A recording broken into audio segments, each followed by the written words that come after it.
अस्सलाम वालेकुम स्टूडेंट्स, कैसे हैं सब। उम्मीद है सब खैरियत से होंगे। स्टूडेंट, आज जो मैं आपके लिए टॉपिक लेकर आया हूँ वो हमारा चैप्टर नंबर 2 जो है रियल एंड कॉम्प्लेक्स नंबर और उसकी एक्सरसाइज नंबर 2.4 से रिलेट कर रहा है।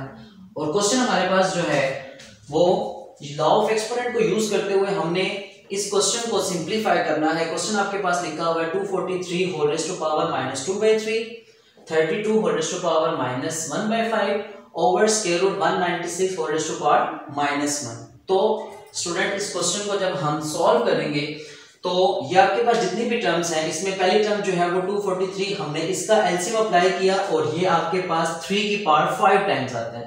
इसी तरीके से 32 का आपने एलसीएम अप्लाई किया तो ये 2 की पावर 5 टाइम्स आता है।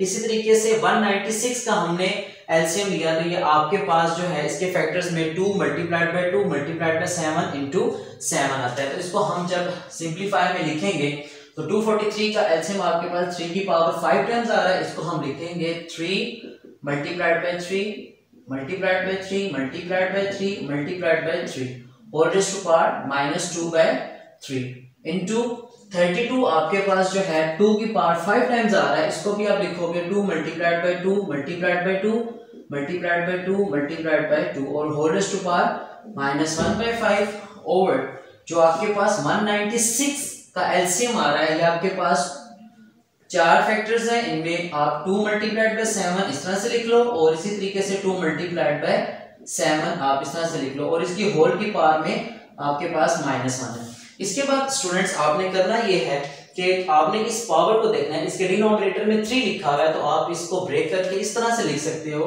3 की पावर 3 इंटू 3 की power 2 whole raised to power -2/3। इसी तरीके से ये 2 की power 5 whole raised to power -1/5 over square root आप इसको लिखोगे 7 2 14 मल्टीप्लाइड बाय 7 2 14 और होल रेज़्ड टू पावर -1।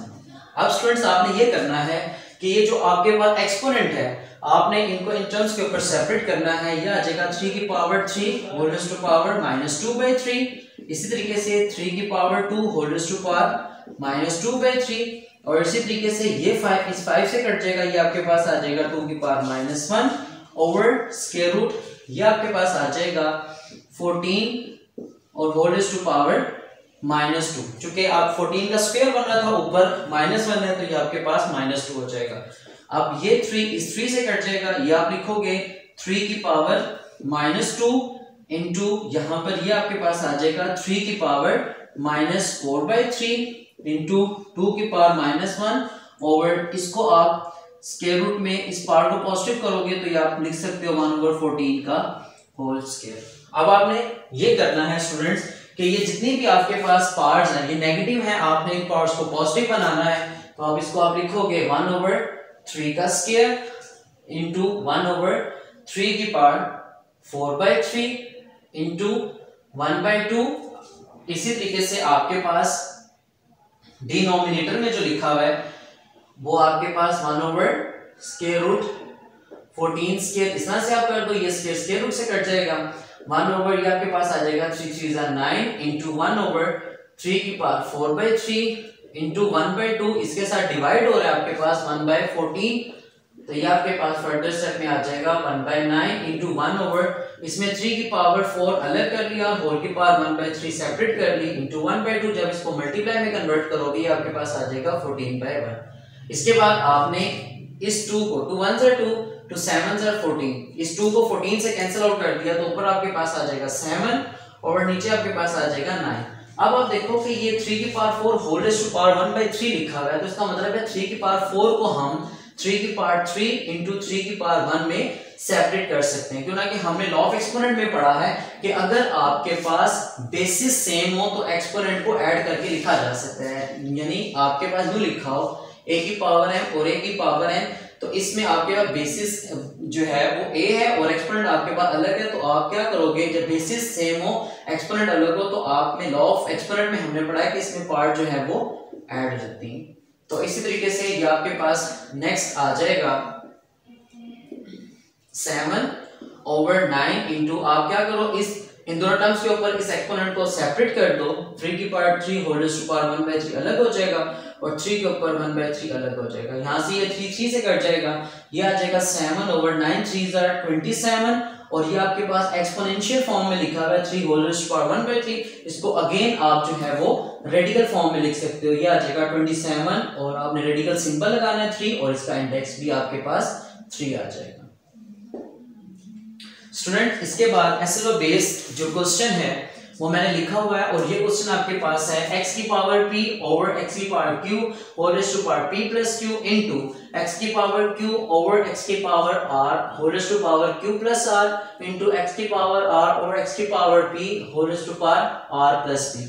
तो स्टूडेंट्स इसको जब आप जो है वो सॉल्व करोगे, इसके लिए मैं आपको हिंट दे देता हूं कि आपने क्या करना है, जो डिनोमिनेटर में टर्म्स x की पावर q लिखी हुई है इसको जब आप न्यूमिनेटर में लेकर जाओगे तो इसका साइन जो है वो चेंज हो जाएगा, यानी ये आ जाएगा आपके पास एक स्टेप में मैं इसको लिख देता हूं, ये आ जाएगा x की पावर p इंटू एक्स की पावर माइनस q और whole raise to power p plus q into next आपके पास आ जाएगा x की पावर q x की power minus r whole raise to power q plus r और लास्ट टर्म आपके पास आ जाएगी x की पावर r इंटू एक्स की power minus p into r plus p। इसके बाद आपने यहाँ पर लॉ ऑफ एक्सपोनेंट यूज करना है कि अगर बेसिस सेम है तो एक्सपोनेंट ऐड हो जाएंगे। ये आपके पास आ जाएगा p minus Q into power में लिखा हुआ है p प्लस क्यू और ये आपके पास लिखा हुआ है x की पावर q माइनस r और whole raise to power q plus r और लास्ट में आपके पास लिखा हुआ है x की power r minus p whole raise to power r plus p।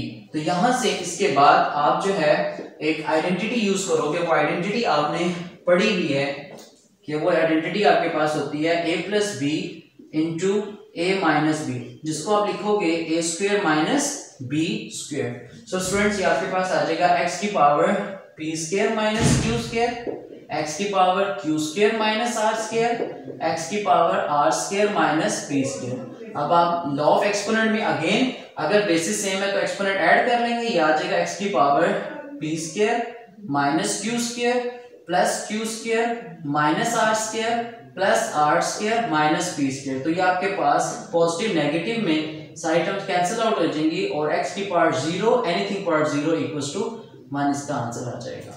तो इसके साथ एक और जो है वो क्वेश्चन मैंने लिखा हुआ है वो है a स्क्वायर ओवर b की power 4 whole raise to power 3/2। तो स्टूडेंट्स को आप इजीली सॉल्व कर लोगे। आपने क्या करना है कि ये इस एक्सपोनेंट को इन दोनों टर्म्स के ऊपर जो है वो सेपरेट करके कटिंग करके आंसर निकाल देना है। सो स्टूडेंट्स होपफुली आज का लेक्चर आपको अच्छा जो है वो समझ आया होगा। इसमें मैंने आपको एक्सरसाइज नंबर 2.4 से रिलेटेड फर्स्ट एक क्वेश्चन है जो मैंने आपको सिंप्लीफाई करके दिखाया यहाँ पे। तो उम्मीद है ये आपको अच्छा समझ में आया होगा। मेरे नेक्स्ट लेक्चर तक के लिए आप जो है वो अपना फीडबैक देख सकते हो और मैं इससे रिलेटेड आपको जो है वो क्वेश्चन आपके लिए लेकर आऊँगा 2.4 एक्सरसाइज से ही रिलेटेड। तो होपफुली आपको ये अच्छा समझ आया। बाकी नेक्स्ट लेक्चर तक के लिए अल्लाह हाफिज़।